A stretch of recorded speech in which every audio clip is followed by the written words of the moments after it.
This is Arab Talk on KPOO 89.5 FM in San Francisco. This is Arab Talk with Jess and Jamal. I'm Jess Ghannam. And I'm Jamal Dajani. Well, Jamal, here we are again, smack in the middle of basically red alert when it comes to the pandemic, not only in the United States, but in California, which is experiencing probably one of the worst outbreaks, not only in the United States, but in the entire world right now. Southern California, with respect to the pandemic, is essentially getting close to zero ICU beds available, and the numbers of cases are increasing rather dramatically. So we will continue to report and get Arab Talk out, even though we're still quarantining and in self lockdown here in Northern California, but the situation remains very grave. We will talk about that on the backside of the show today. In the meantime, there's still lots of interesting political things going on, to say the least, with the Biden administration continuing to attempt its transition in spite of the Trump administration's reluctance, or we should say Trump himself, his reluctance to actually concede, which he has not done, and it's unlikely that he will. There's still lots of different discussions that we could be having about what we can expect from the Biden administration. We have a really great interview today from Huwaida Arraf, who's going to give us some insight into that. That's right, Jess. Just briefly, we spoke to Huwaida earlier, and Huwaida was part of the delegates that went to the Democratic Convention of Arab Americans, basically trying to get a seat on that table. And we spoke to her, as you recall, before, and now after it is, of course, pretty much guaranteed that January 20th, Biden will be sworn in. And so what are the expectations for Arab Americans? That's what we asked her. What are they looking from a Biden-Harris administration? Let's watch. Support for President Trump's attempt to overturn his election loss began to collapse in the Senate on Monday, after the Electoral College certified President-elect Joseph R. Biden Jr.'s victory, with many top Republicans saying the time had come to recognize results that have been evident for 4 weeks. Our guest, Huwaida Arraf, was a delegate from Michigan at the Democratic National Convention. She's a Palestinian-American human rights attorney and activist. Welcome again to Arab Talk, Huwaida. Thank you, Jamal. It's good to be with you. Now that it's pretty certain that Joe Biden will be sworn in as President of the United States on January 20th, what are your expectations from a Biden administration vis-a-vis Arab and Muslim Americans? Will there be any significant changes? Well, in this kind of transition period, Biden hasn't really said anything of significance as concerns Palestinian issues or larger Arab American issues that is different from what he was saying before he got elected. And so there hasn't been much of a difference. And there wasn't a lot of expectation that Biden would be so great anyway. I think the concern for a lot in the community was to vote Trump out because Trump was absolutely disastrous. But most of the Palestinian American community and the Arab American community, I think at large, was under no illusion that a Biden president or a Biden administration would be all that much better. At best, probably take us back to Obama type era, which was not that great. It was pursuing specifically as concerns, the freedom for Palestinians, pursuing the same policy that the American administration had for decades, which was kind of silently underwriting Israel's expansionist plans. Trump rushed to kind of solidify all of that. But and we look forward to Biden reversing some of the most disastrous of Trump's plans.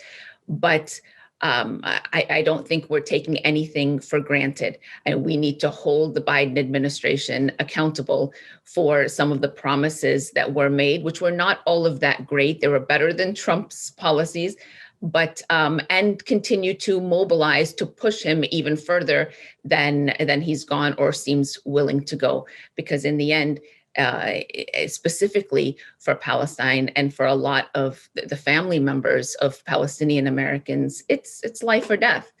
So we need to we don't expect a lot. We expect it to be better than Trump, and that's not saying all of that much, but we are going to keep mobilizing to push for better.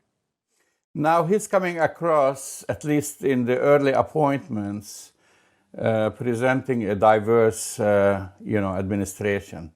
And that's what they're basically flaunting. They're saying, we're appointed, from all different races, different groups to his administration, including a recent appointment of a Palestinian American in a key White House position. Rima Dodin was appointed as one of the two deputy directors for his legislative affairs team. Now that's created sparked a storm of political controversy on the Israeli lobby. They were, immediately they were attacking her because she said she supported BDS or participated in a demonstration supporting BDS and supported terrorism and, the standard kind of attack targeting Palestinian Americans or those who are critical of Israel. But also some Palestinians criticized her because of her family's history. And this part I don't care about, frankly, because I think you represent your own. It doesn't matter like what your father or what your grandparents did. But she was attacked because her family's history had a kind of a collaboration with the Israeli occupation on her, I think, grandfather's side. What's your take on this? Well, I think the fact that she was appointed is a wonderful thing for the Palestinian and Arab community. It is not enough. I hope to see some more appointments from members from our community. Certainly, that was one of the promises that the Biden campaign had made to Arab Americans that worked on the Biden campaign and to Arab Americans that met with the Biden campaign. Promises were made that there would be Palestinian / Arab and Muslim American appointments. And so the appointments of Rima, I think, is a good start. And I agree with you very much. She stands on her own. I think she has proven herself to be a brilliant and capable and active a person.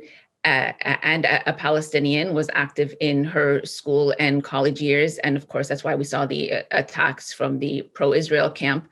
But she's qualified and she deserves to be there. And I'm happy that she is. I hope to see more. So you don't think that this was a token appointment, but this is a meaningful appointment? Because that's what the Biden campaign has been flaunting. I mean, his transition team looks diverse, right? And they're addressing that early on, we're going to have an Arab American on our team.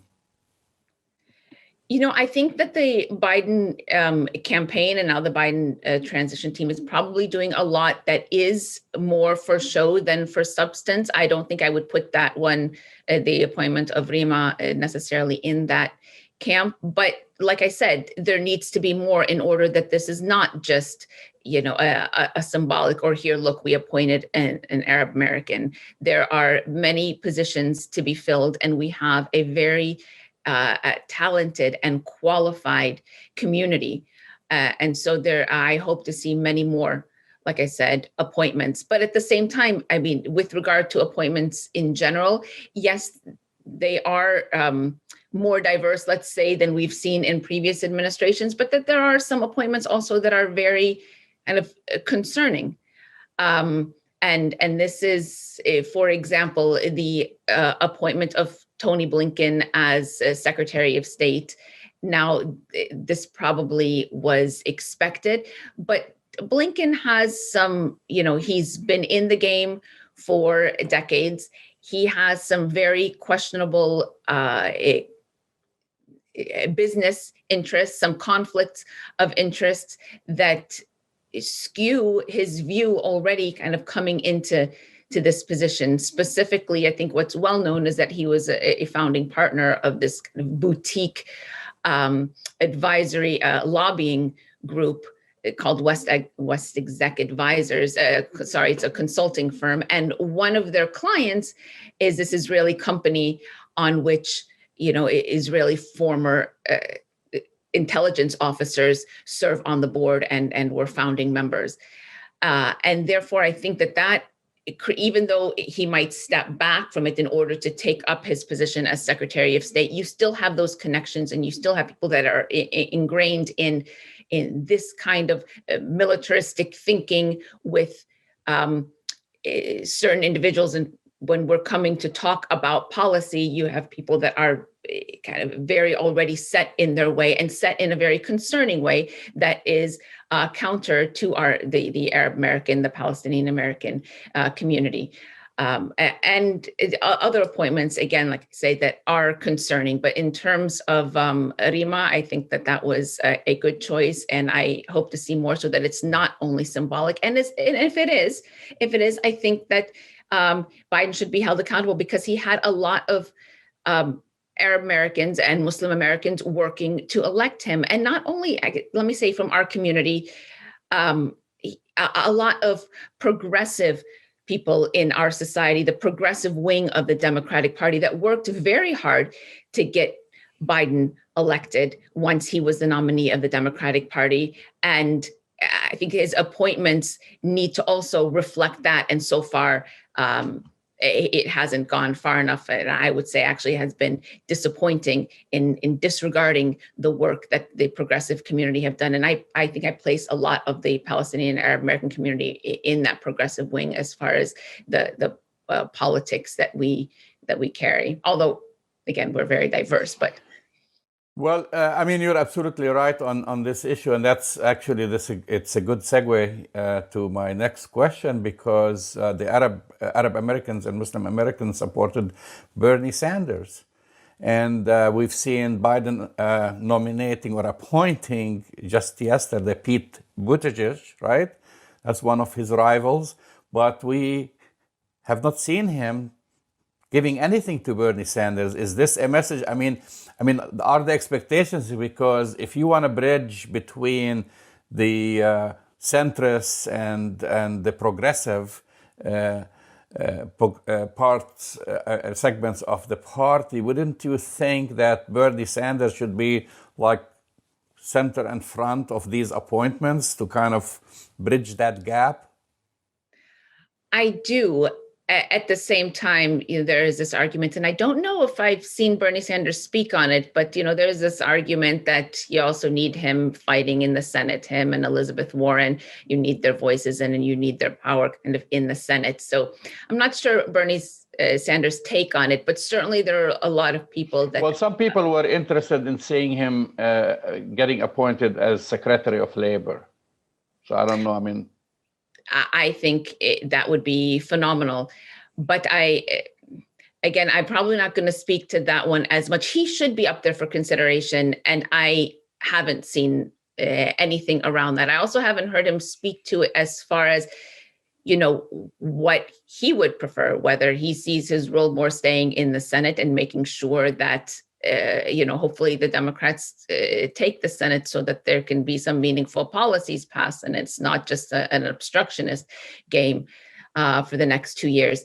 But or whether he would like to and sees himself serving in one of these appointed positions. Certainly, he's qualified. If not him, then a number of people that have worked with and around him, because Bernie Sanders worked tirelessly tirelessly day and night. Almost every other day, I was invited to something that Bernie Sanders was hosting or speaking at in order to get Joe Biden elected.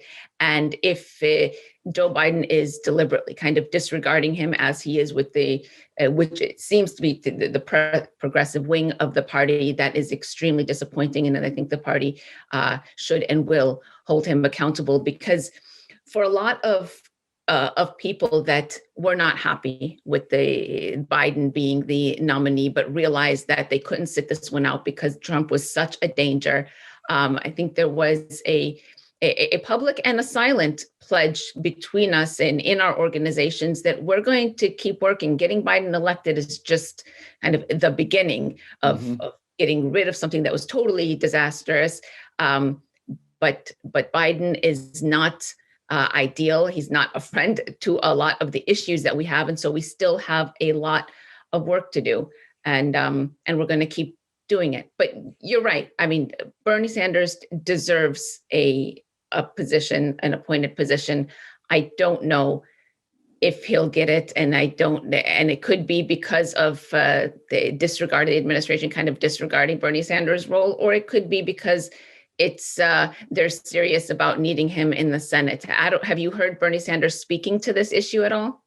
No, Bernie Sanders never asked things for himself. But that's not his persona. I've heard supporters talking about, he should be appointed as a Secretary of Labor, and he should be in the close circle of the Biden administration if you want to, like as I said, bridge the gap between the progressives and the centrists in the party. And that's the progressives did play a major role in getting him elected. And that's what you do, you reward people who worked with you and helped you. And if you want to unite the party, the Democratic Party, you're not going to win a re-election.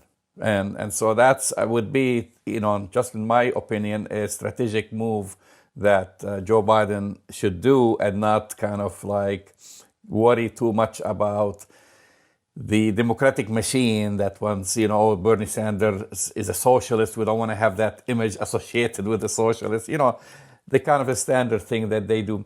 But I want to talk also now about foreign policy, because, the Obama Biden administrations gets an F on foreign policy when it comes to the Middle East. And you're absolutely right. Outside when President Obama early on went and spoke in Cairo, he had this beautiful and lofty speech that everybody loved about peace and harmony. And then after that, really, with what's happening in Yemen now, the drone attacks, what happened in Afghanistan, even Iraq, the Palestinian-Israeli conflict after he criticized Israel and Benjamin Netanyahu, really came right in his face and spoke in a joint House of Congress, which was a total insult, right in Washington, D.C.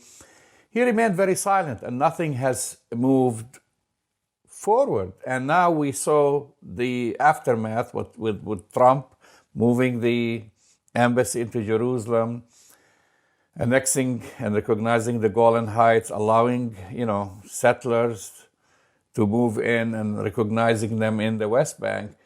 Can Biden clean up Trump's Israeli-Palestinian policy mess? That's the question. I think he can certainly take steps. I think he certainly can. The question is there the political will to do it?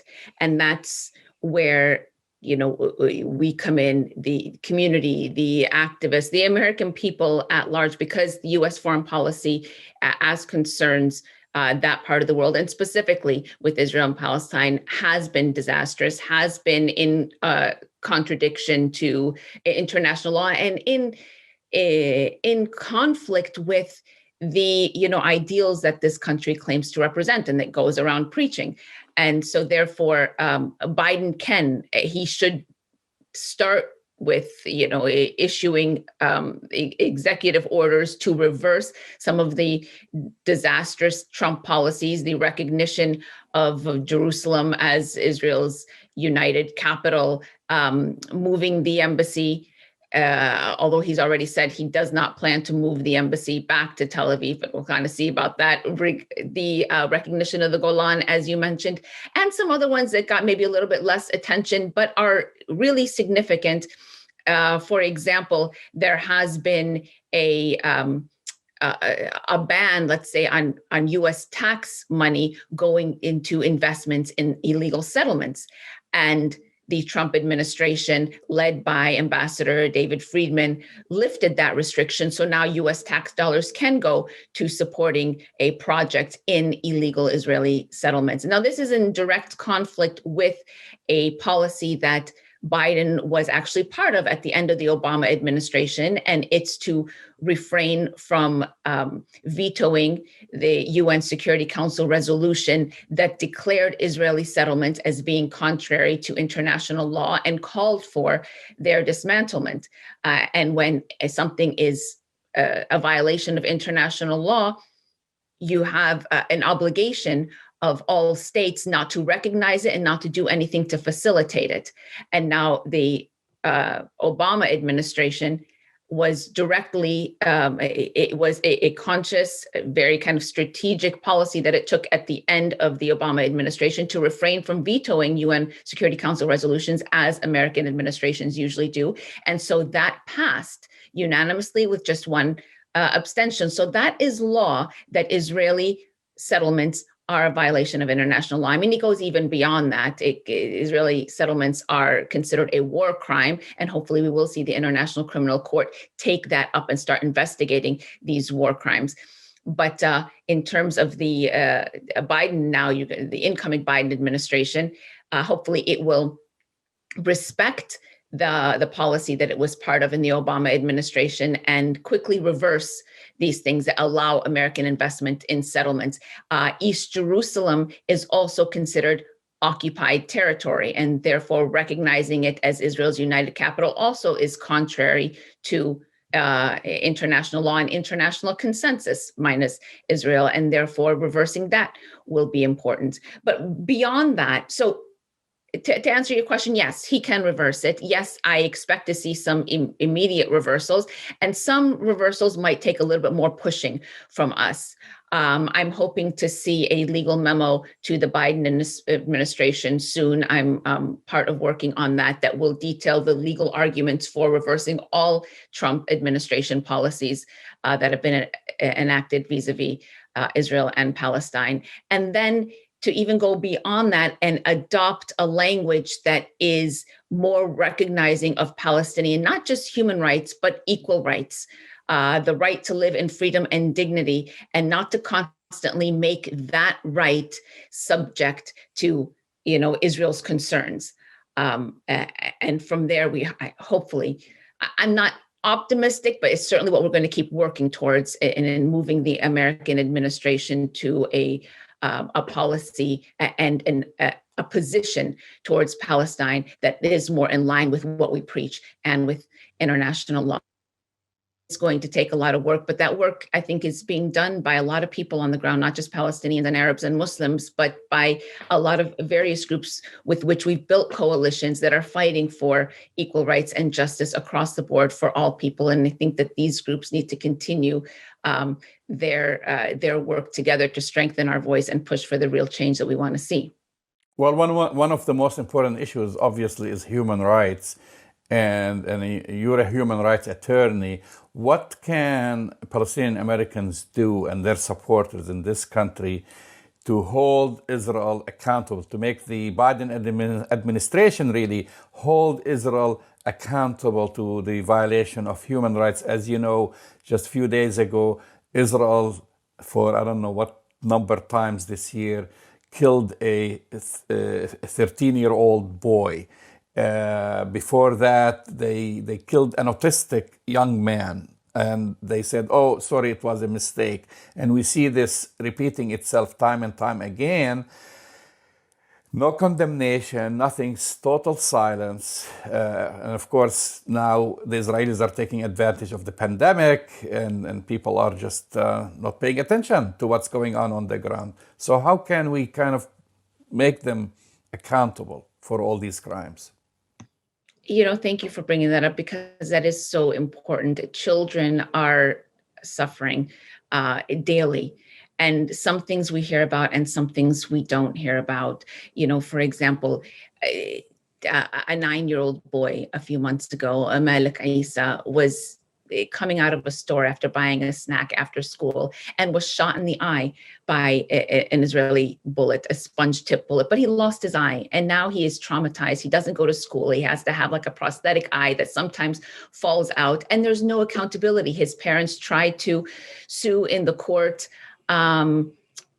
Nothing. The charges against the soldiers were dismissed because the court said, oh, there's not enough evidence, even though the soldier admitted to firing his weapon. But this is the kind of uneven justice that's administered by Israeli injustice system, I call it. And this is in addition to the killings that you mentioned that take place way too often, all of the Palestinian kids that are arrested and held without charge or on very small charges and maybe picking up a stone or throwing a rock and so years of their lives are gone in addition to the torture that they suffer.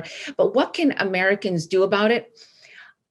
There is actually a very easy step that I hope everybody listening will take some action to help implement.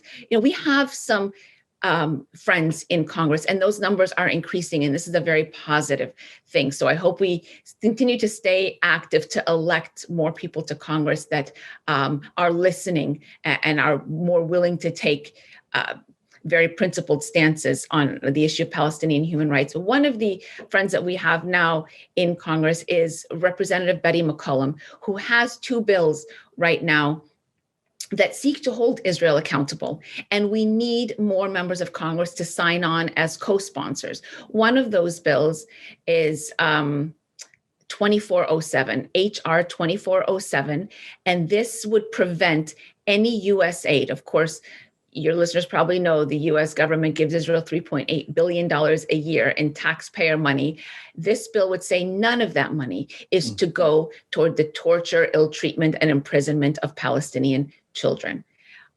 Right now, it only has a couple of dozen co-sponsors, but you can pick up your phone, call your member of Congress, write your member of Congress, meet with them, get them to co-sponsor this. This is something that should not be controversial. U.S. funds should not go towards torturing and imprisoning children, period. The other one is House Resolution 8050, and this would prevent any U.S. aid being used to support in any way Israeli annexation of Palestinian land. And we know that Israel is daily annexing de facto, kind of with their actions on the ground, Palestinian land, but any kind of legal annexation that takes place to sanction Israel by withholding funds. So it's HR 8050 and HR 2407 are 2 bills that are currently in Congress and will probably be reintroduced with the next Congress. And so just engaging with your elected representative and asking them to sign on to these could be a really powerful step in starting to hold Israel accountable, because unfortunately, we are so complicit by the fact that so much of our tax dollars are allocated to Israel. It makes us very much involved, and that also makes us able to do something about it. Huwaida Arraf, thank you again for coming on Arab Talk. Thank you for having me, Jamal. That's the voice of Huwaida Arraf, Arab American activist, attorney, and delegate, Democratic delegate. So she's in the know, Jamal. I don't know. I'm kind of curious about your opinion of it. You know my perspective on this is that I tend to be even beyond skeptical about what the Biden-Harris administration is going to be able to do, especially in relation to Arab American issues, which are going to be confronting us. But Huwaida has some really good insight into things. That's right, Jess, and especially, of course, the couple of things we talked also about that the Biden administration basically hired the first Arab American, Palestinian American as part of its team, which is a good sign. There were some questions about it, but anyway, Right. she talked about this. And then, of course, what to expect when it comes to the Middle East, when it comes to the Palestinians and Israelis, because that's like something very important. Will Biden be able to reverse what the damages from Trump? I don't think he's gonna. We talked about this, you and I. He's not gonna move the embassy back into Tel Aviv, but there'll be a different maybe approach to things.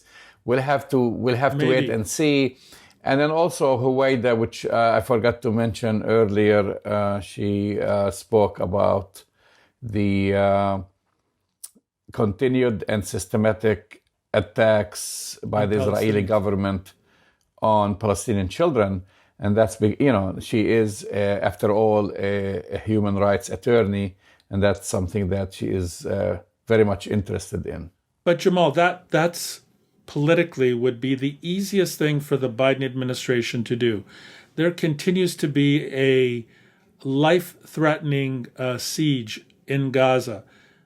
The Israeli military and security forces continue to target, kill, and imprison Palestinian children. What could be an easier political play than the Biden-Harris administration getting the Israelis to end the siege and stop killing Palestinian children? To most human beings, to most people, that seems like a slam dunk politically. Nobody would argue with that. But I don't believe that's going to be on the Biden-Harris agenda anytime in the foreseeable future. They have the pandemic, they have economic crises, and they have the integrity of the fundamental democratic processes within the United States that they have to try to undo from 4 years of trying to destroy it. I'm not as convinced as I don't know if Huwaida that's convinced about it, but I just don't see the easiest part of what the Biden administration could do in terms of just children in Palestine changing at all. Well, I guess we'll have to give them the benefit of the doubt and wait and see, what's going to happen. We can go by what happened during the Obama administration, which actually Huwaida herself talked about. That wasn't something spectacular. It was actually very destructive. Bad. It was very destructive. Yeah, and so is that going to change now? We don't know. I think the important thing is to make sure to keep the pressure on the administration to make sure that they start, I'm not saying to be pro-Palestinian or pro this or pro that, but at least have some balance in their policies when it comes to the Israeli occupation, and also pay attention to the progressive agenda in the party, because we know the progressives in the party, that's not what they want, and then hopefully try to bring them, to the table and address their, issues. You're a little bit more optimistic than I am, Jamal, about this, because I have such little expectation that, and I'll use your word, of any kind of balance. We've talked about this so many times about Biden being a proud Zionist despite his Catholic Christian faith. And, Kamala Harris herself has kind of a mixed picture when it comes to Palestine anyways. She's also the candidate, just to remind our viewers and our listeners, who secretly got, taken into an AIPAC meeting last year because she didn't want to be seen by progressives as kowtowing to AIPAC. So I guess I'm less optimistic. The Israelis still haven't purchased enough COVID vaccine for Palestinians.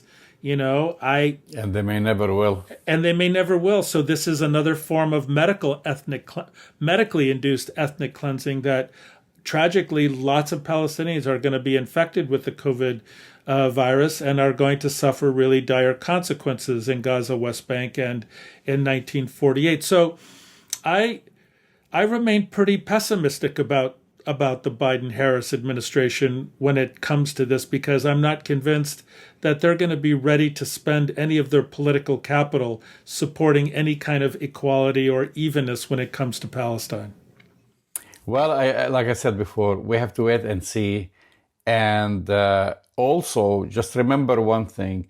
Biden would not have won without the progressives, without the work of the likes of Bernie Sanders and his supporters. So I hope the Democrats don't make the same mistake they've made during, like when Hillary Clinton ran and so forth, and even before that, and ignore the progressive movement.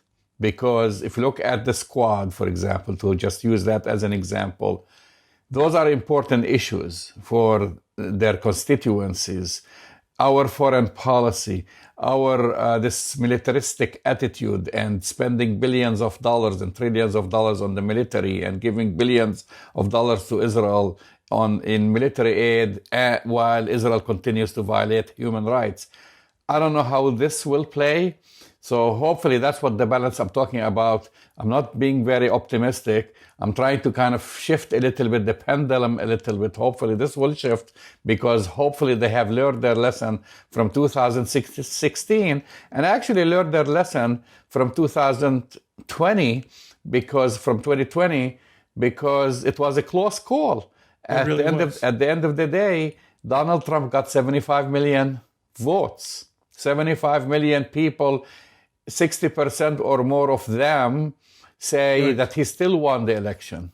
Yeah, and let's not forget, Jamal, that the Democrats lost seats in the Congress, so in the House. So let's, we don't know what's going to happen in Georgia, because we still have those 2 Senate seats that are up for grabs. It's kind of neck and neck right now. We don't know what's going to happen. There's a number of seats in congressional districts that were lost by Democrats to Republicans. Even in California, we lost a couple of seats. So the situation may be actually in some ways for a Biden administration. And Biden, as you know, Jamal, prides himself on reaching deals, cutting deals, crossing the aisle. So already we're beginning to see some anxiety among progressives about being left behind. So if you look at his cabinet picks, who's the most progressive person he's picked, in terms of his cabinet? It's not that great. I mean, people are going to say Pete Buttigieg. Pete. Yeah, I mean, but he's not progressive. He's the first LGBTQ. Yeah, but his politics are not progressive. Selected as Secretary of Transportation. So yeah, which is really great for the LGBTQ community. It's really great in terms of that particular barrier being broken. But let's be very clear. Pete is a moderate Democrat. To call him a progressive would be a mistake, especially on Palestine. Well, we'll have a lot to talk about this. You're listening to Arab Talk on KPO San Francisco 89.5 FM.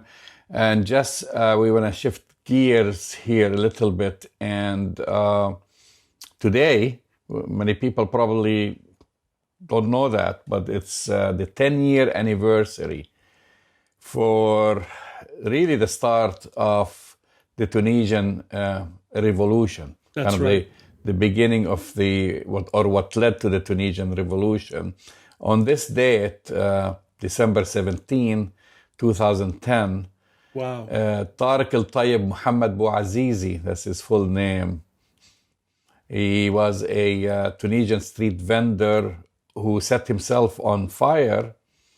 And this became the catalyst, basically, for the Tunisian Revolution and the wider so-called Arab Spring against these despotic rulers and different regimes. His self-immolation was in response to the confiscation of his cart, his wares, right. and the harassment and humiliation inflicted on him by a municipal official. So 10 years to this day. I can't believe it's been 10 years, Jamal. It just seems like it was yesterday. And I don't know if our viewers and listeners remember this. You were there on the first of the year. You were one of the first international journalists on the ground after that all broke. That's right. Arrived in Tunis, the capital, Tunisia's capital, right on January 1st, 2011. And the news was all over about, of course, it still was very fresh. Right. And you could feel the simmering in the atmosphere, Jess. And demonstrations every single day. I think the first thing that struck me, kind of like it was right in my face, because, I wrote an article about this. I still remember, I have very vivid memories when you drive from the airport to your hotel, and everywhere in Tunis, there are these huge pictures of the ruler, Zainuddin al-Abidin Ben Ali. It's kind of, very, like almost like Soviet era, huge, gigantic billboards, here is Zainuddin al-Abidin waving goodbye to you. Here is he welcoming you. Here is shaking hands with a student. He's like the father, kind of like the father figure. And I know you can't talk anything bad about him. People will be like talking, but it's like they lower their voice. It's all in whisper. Right. And the second day I got out, I was jet lagged, got up very early, had my breakfast, went for a walk, just about half a block from my hotel. So I still remember it's called the Golden Tulip Hotel in Mashtal. There are actually two locations, one in Tunis in downtown, the other one is in La Marsa on the water. I stayed in both of them, by the way. I saw this kid about maybe 12, 13, preteen. I don't think even he was a teenager. He went to one of these billboards and started ripping it. Yeah. Wow. Defacing it. And there were two cops just looking at him. Didn't do anything. Wow. And that's when it clicked. I said, the cops didn't dare even. They didn't want to do anything. And no one would have dared to just do this. And people were passersby. Then later on, others joined in. So there was this whole kind of big party of defacing the picture of Zainuddin al-Abidin just around the corner from one of their major hotels. Just around the corner, actually, it's not too far from the big mosque, the central, that's the whole, right. Just people were ignoring. And I said, this is it. And this is what's going to happen. And of course, I stayed there. I went back. I also was, even after they got rid of Zainuddin al-Abidin, which I still remember that day, he stepped down on the 14th of January. So it took 2 weeks, fled to Saudi Arabia, never came back. Yeah, where he still is. He died. Oh, that's right. Yeah. He recently died, but after he left, no one heard from him from his wife. He just dropped out. His wife and children, he went and hid. He was a guest of the House of Saud in Saudi Arabia because, they think alike. They gave him, that's what got him kind of off the hook because he stole millions of dollars from the country, billions maybe. And the government, subsequent governments, they never really went after him, because something like this, you need that person to be extradited. But I think it's very important to remember this day because this is just to show you the balance in the Middle East, that it just can be set in a whole revolution by one action. Right. How delicate the situation that you had. One street vendor who was expressing his frustration and anger about the regime. Right. And then people forget, we talk about the Arab Spring. Remember, from 2010 onwards, up till recently, every single thing that happened in the Middle East had some connection to the Arab Spring. We still talk about Syria now. That has a connection to the Arab Spring. What's happening in Yemen, that also has a connection to the Arab Spring. And of course, we know, after Tunisia, we got Egypt getting rid of the Mubarak regime, Gaddafi, Syria still ongoing. Ali Saleh in Yemen also they got rid of him, and eventually he was killed. Gaddafi was killed. But having said all that, Jamal, we also have to face the painful reality that for people in the Arab world in North Africa and in the Gulf, frankly, people on the street, the positive impact of the Arab Spring has yet to be felt in so many ways. I mean, all of those things that you just described in terms of getting rid of the despotic leaders is great. But exchanging Mubarak for al-Sisi isn't such a great deal. And when you think about what's happening to people and what's happening to people on the streets and economically, maybe it's too strong to say that the Arab Spring failed, but it failed to deliver the promises to the bulk of the people in the Arab world. We still have a long way to go in terms of political and economic equity and equality in the region. Well, definitely, Jess. I mean, the Arab Spring can be examined and re-examined many times. I mean, this is now a major debate. I go back to Tunisia because I think Tunisia is the success part. Exactly. Maybe not 100% successful. But better than any other country. But better than any other. By they far. did not resort to asking NATO to interfere like in Libya. Right. They managed to fend off the Daesh type people like that descended on Syria, or create a civil war, or getting both, not only a civil war but also getting attacked by another country like what's happening in Yemen, Saudi Arabia attacking Yemen.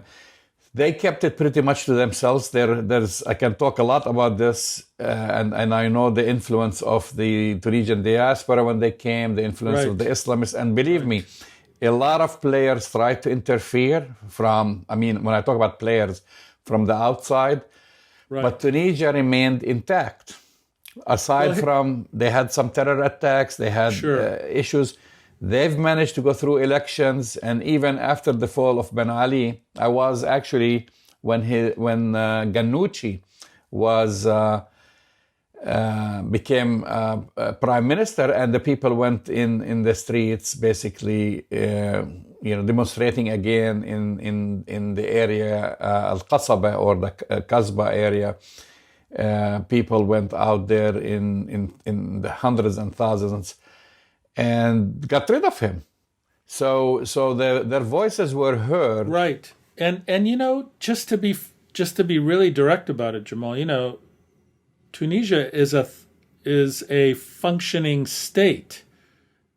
We have how many failed states in the Arab world in North Africa right now? I mean, the list is not a short list after the Arab Spring. There continue to be not only multiple failed states, but states that are run by, despots and with lots of oppression. I mean, I agree with you completely. Despite all the difficulties, the way the Tunisians handled everything and managed everything, they by far are surpassing the wildest dreams of a positive outcome from the Arab Spring, especially when you look at what happened in all the other states.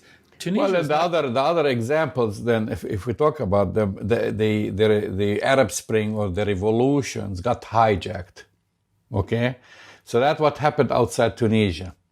Tunisia was a popular uprising that succeeded, and then it moved on into Egypt and other places. In Egypt, actually, it succeeded initially, getting rid of Mubarak. Then it took a year or so to bring back the ancien regime, the old regime, but worse, which is the military and represented by Sisi. So they did a whole 180.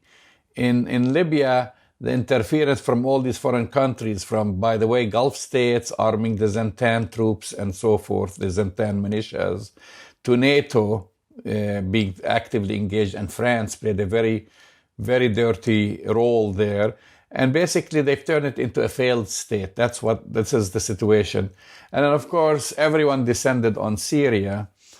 And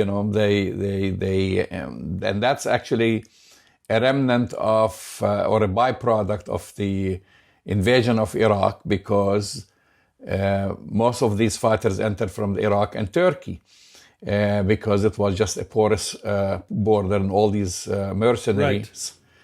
So different outcomes happened, but we cannot ignore the Tunisian revolution. We cannot ignore its impact, and we cannot ignore the impact of one person, Tariq al-Tayyib Mohamed Bouazizi.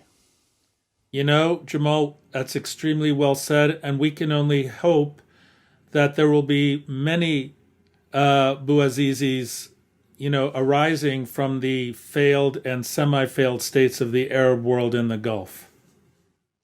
So just we have few minutes left, and every week we try to update our listeners about what's happening around us. I'm sure a lot of people, especially in California, COVID, I think yesterday set another record, a daily record. Yeah, it's over 35,000 new cases in California, Jamal. And also in deaths. Deaths, well over 3,000 deaths, yeah. And it's at the same time, healthcare workers have been receiving their first dosage of the vaccine. So where are we at? I mean, here is kind of like good news, bad news. The good news is the vaccine is there with some, I read some people got some allergies and reactions, but at least this is the good news. And we're back in lockdown. All the counties around us now back in lockdown. You can't eat outside and so forth. Yeah, we are in complete lockdown right now in Northern California, in the Bay Area, Jamal. And in the entire, virtually 95% of the state of California is in home lockdown. You're not allowed to leave home unless you go to work, or you're getting food, or you have something to be out for. Otherwise, they're encouraging people to stay inside. So I think you put it very well, Jamal. There's good news and bad news. Unfortunately, the bad news continues to outweigh the good news. On the good news side, you have the Pfizer vaccine, which is beginning to roll out, and with 95%, effective rate is, fantastic. It is, it's like it's a medical miracle that we got this effective of a vaccine so quickly. Moderna is going to get approved probably this week. It's also about 95% effective. So that's fantastic news. The bad news is getting it to over 300 million Americans in a relatively short time, and getting people in the United States, getting Americans and anyone else who's here to take the vaccine. This is going to be the potential bad news. I read a statistic that anywhere from 45 to 55% of people don't feel ready, comfortable, or trust that the vaccine is going to be safe for them. And because we need between 75 and 85% of people to be vaccinated to get the beneficial effect from the vaccine, I'm afraid, Jamal, that this is going, people are getting lots of optimistic scenarios. Oh, we'll be back by the end of the first quarter. We'll have normal life in the second quarter. I don't see it. I see this carrying on for the bulk of 2021 until 75 to 85% of people take the vaccine. And even then, Jamal, we'll still have to be wearing masks for the most part up through the fall. So it's raging out of control in California. It's raging out of control in the rest of the United States. Europe right now, as we speak, Macron was got infected with the COVID, virus. Germany, France, Italy, the bulk of Europe is on 100% lockdown. It's even perhaps a bigger lockdown than we have here in the United States. So on the bad news side, Jamal, unfortunately, for the next month or two, we're going to be seeing cases rise. We're going to see people dying, and we're in for a really difficult and very problematic future, unfortunately. So the message is still to hunker down, wear your mask, practice social distancing, wash your hands. Hasn't changed. It hasn't changed. So what would be my number for getting the vaccine, Jess? Well, unfortunately, Jamal, you are in good health. I'm joking. It's good that you're in good health. But because of where you are in terms of the distribution of health, age, and all of the demographics, you're not going to be the first in line.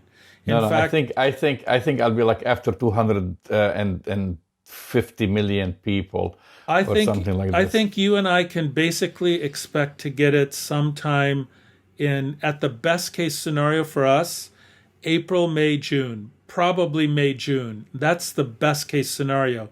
You know, the United States turned down a request, an offer rather, by Pfizer to buy another 100 million doses. And the United States turned it down, betting that there would be other, candidates out there ready to go. They're not, outside of Moderna. And, those doses now are spoken for by other countries. So I don't even think, we're a country of about 340 million people. You need 75 to 80% of the people vaccinated. So we are going to need 600 million doses, Jamal, because for the Pfizer and Moderna vaccines, you have to get 2. You need an initial shot and then a booster. Wow.